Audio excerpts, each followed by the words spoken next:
Kalau untuk hilangnya diculik kita tidak ada Pak, tidak ada. Memang dia tuh hilang dibawa oleh makhluk gaib Pak. Sangat unik sekali Pak. Saya aja seumur hidup ini baru lihat, baru dengar kejadian kayak gini. Karena lokasi itu sudah berapa kali dilewati, nggak jauh rumahnya itu, nggak jauh ini antar rumahnya. Saya juga ikut moto Pak. Di bawah rumah itu kalau dia duduk otomatis kotor. Yang anehnya lagi,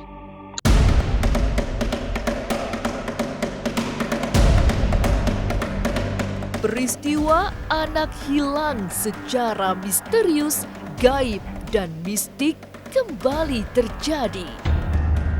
Di saat 3 anak hilang di Langkat belum ditemukan, dari Kapuas Hulu, Kalimantan Barat, lagi-lagi ada anak hilang tanpa sebab. Beruntung 3 hari kemudian, anak ini ditemukan secara misterius berada di bawah kolong rumah panggung dalam kondisi lemas. Semua meyakini anak bernama Nisa ini hilang di bawah makhluk halus. Tapi seperti apa kronologi hilangnya Nisa? Bagaimana praktisi spiritual menjelaskan fenomena ini? Jangan dulu berlalu, masih akan banyak keganjilan terjadi di sini. Dan jangan lupa subscribe, like, share, dan komen agar tak ada yang terasa ganjil di sekitar Anda.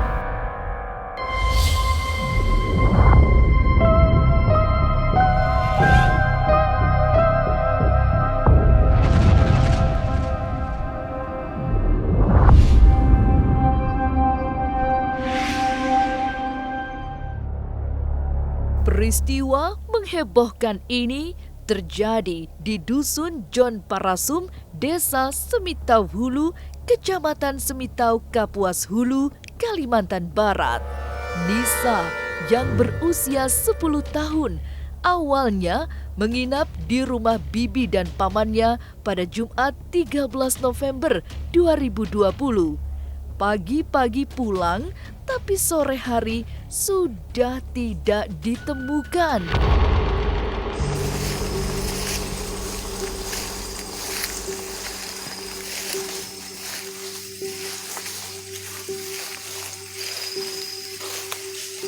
Tapi aku tanya sama dengan anak aku yang bungsu, anakku yang kecil kan. Dia bilang, ada apa katanya kan. Pagi-pagi dia cepat pulang ke rumah. Istilahnya keluar dari rumah kita Pak ya. Otomatis menurut aku kan dia tuh memang pulang ke rumah. Makanya aku timbul tanya sama bapak tirinya dia. Karena berketepatan sama dengan mamaknya dia kan. Ada kata bapak tirinya ada pulang pagi-pagi, memang ada pulang dia. Bahkan dia tuh udah nyuci piring gitu kan. Kita pun nggak ada itu lagi kan, nggak ada menyangka bahwa dia tuh sampai udah berapa malam dia tuh nggak pulang gitu kan, nggak nyangka gitu Pak. Malam Minggu saat Nisa sudah tidak ditemukan, keluarga dan warga sudah mulai mencari. Tapi karena hingga siang hari tidak ditemukan, keluarga pun melaporkan ke polisi. Tapi hingga malam kedua, Nisa belum pulang, sehingga keluarga pun menggelar pengajian.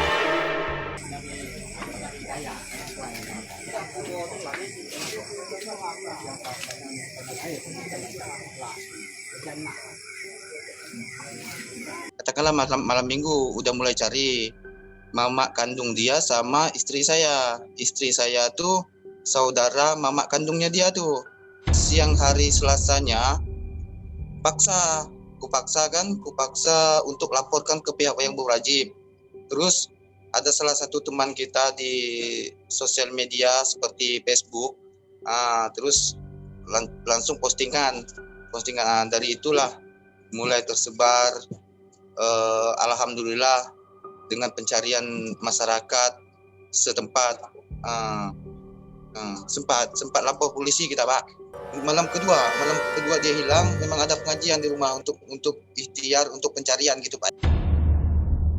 Kalau ada anaknya hilang dan dinilai itu nggak wajar, ya sudah dicari ke keluarganya, di mana tempat-tempat yang biasa dia bermain hilang, ya nggak ada salahnya kita adakan pengajian. Proses pencarian terus dilakukan meski tidak membuahkan hasil. Dan usai digelar pengajian pada Selasa malam tanggal 17 November 2020, Nisa pun ditemukan oleh bibinya. Ajaib, ia duduk lemas di bawah rumah panggung. Lebih ganjil lagi, sejak malam minggu semua orang sudah menyisir kolong rumah tersebut, tapi tidak menemukan apa-apa. Pas ditemukan kurang lebih 8:30, Pak. Ditemukan oleh bibinya, dia pun buka sendiri, Pak ya, buka sendiri bibinya kan. Pas ada 3 kelompok, ada 3 bagian untuk tempat kita penunggu kan. Penunggu udah kita cari gitu kan, udah berapa kali kita ulang cari pencariannya. Terus kita berehat sebentar. Itu pun kita mungkin udah mau bubar, Pak. Udah mau bubar.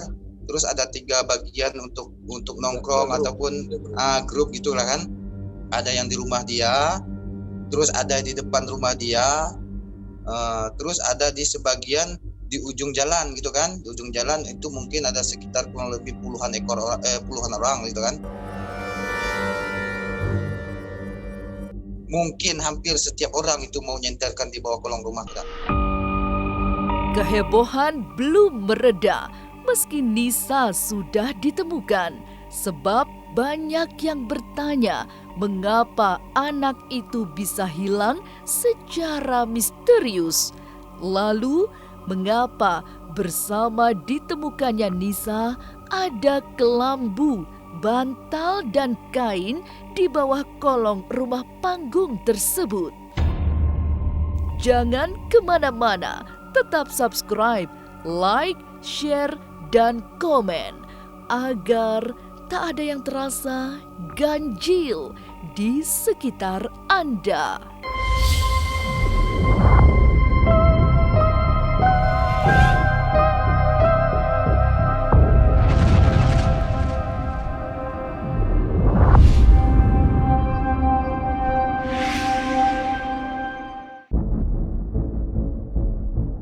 Pencarian Nisa memang sudah berakhir, namun demikian misteri di balik hilangnya bocah berusia 10 tahun itu belum terjawab, termasuk peristiwa penemuan Nisa yang sangat tidak masuk akal, sebab ia ditemukan di bawah kolong rumah panggung yang pernah menjadi tujuan pencarian nyaris semua orang. Hari itu, semua orang sudah mulai putus asa sehingga hanya mengandalkan doa-doa agar Nisa bisa segera ditemukan.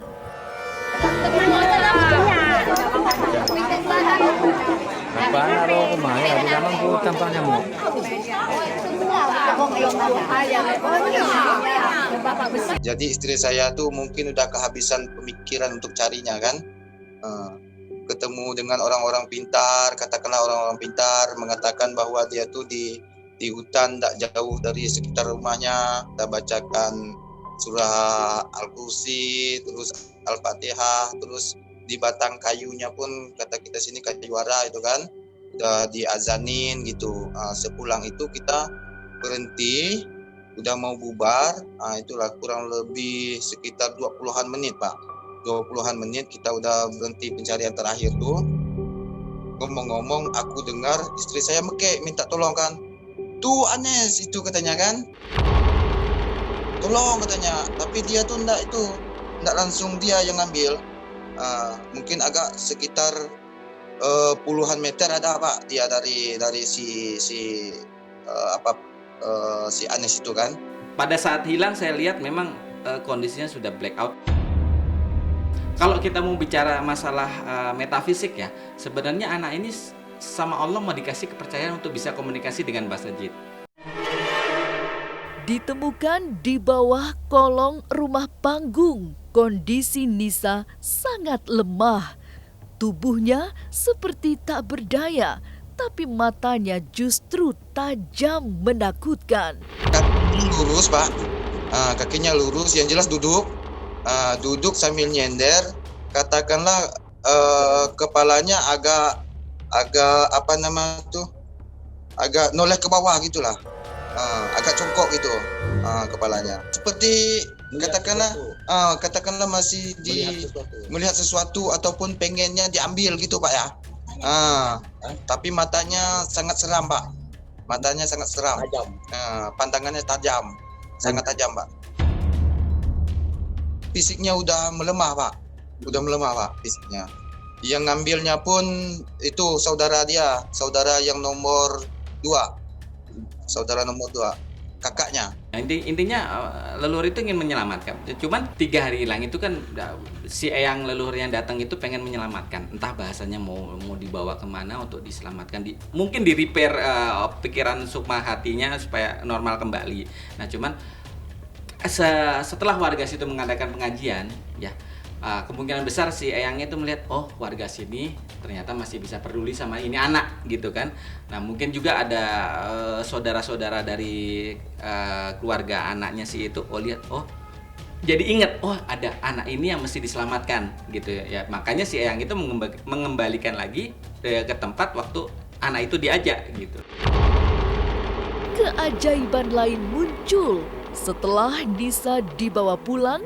Di bawah kolong rumah panggung ditemukan sejumlah benda misterius. Ada kelambu, bantal, kain sarung, serta beberapa uang logam. Selain itu, baju yang dipakai Nisa juga dalam kondisi bersih, tak ternoda oleh tanah basah di bawah kolong rumah. Setelah itu Anies itu diambil, katakanlah dibawa ke rumah, aku nih tanya sama yang udah katakanlah di dekat yang Anies itu jumpakan, itu tempat Anies duduk. Terus aku mau lihat, sekali aku lihat kok kayak macam ada kelambu gitu kan. Tapi padahal sebelumnya nggak usahakan itu kelambu. Itu bawah kolong itu memang bersih, Pak. Rupanya udah banyak kita lihat, mungkin ada 3 atau 4 orang. Memang kan udah ramai, Pak kan? Memang udah ramai orang situ. Udah ngumpul situ semua lah orang. Oh itu kelambu. Kelambunya dilepas gitu kan. Dilepas, terus sama kainnya ada juga, katakanlah untuk selimutnya gitu kan, Pak kan. Bantalnya ada 1. Tapi memang makhluk halus yang menyembunyikannya itu bukan berniat untuk membunuh atau membuat anak tersebut meninggal, tidak, tetapi hanya mengajak main. Nisa sudah ditemukan setelah 3 hari menghilang misterius. Tapi benarkah ia dibawa oleh makhluk halus? Jangan kemana-mana, tetap subscribe, like, share, dan komen agar tak ada yang terasa ganjil di sekitar Anda.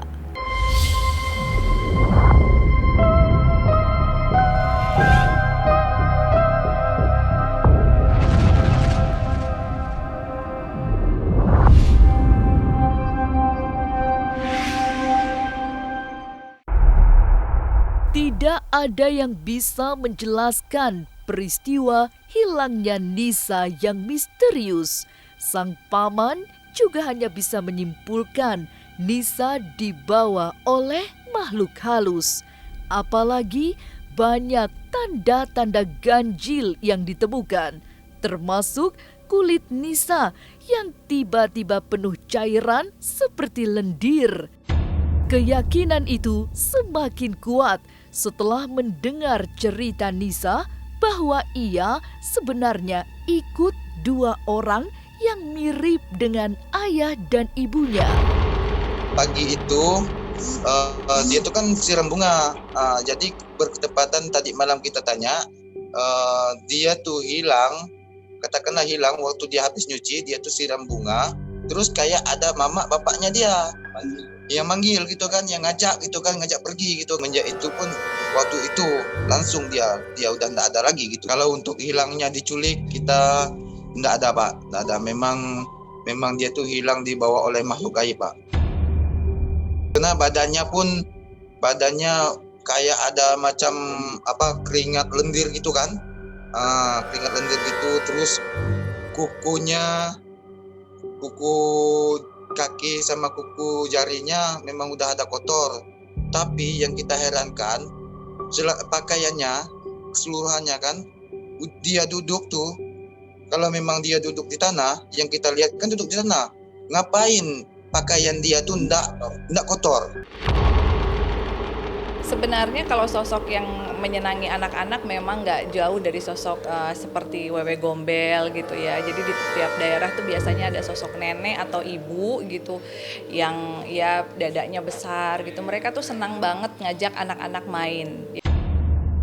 Jadi ada satu kebahagiaan tersendiri di saat mereka bisa membawa anak manusia masuk ke dunianya dia, diajak main, diajak makan.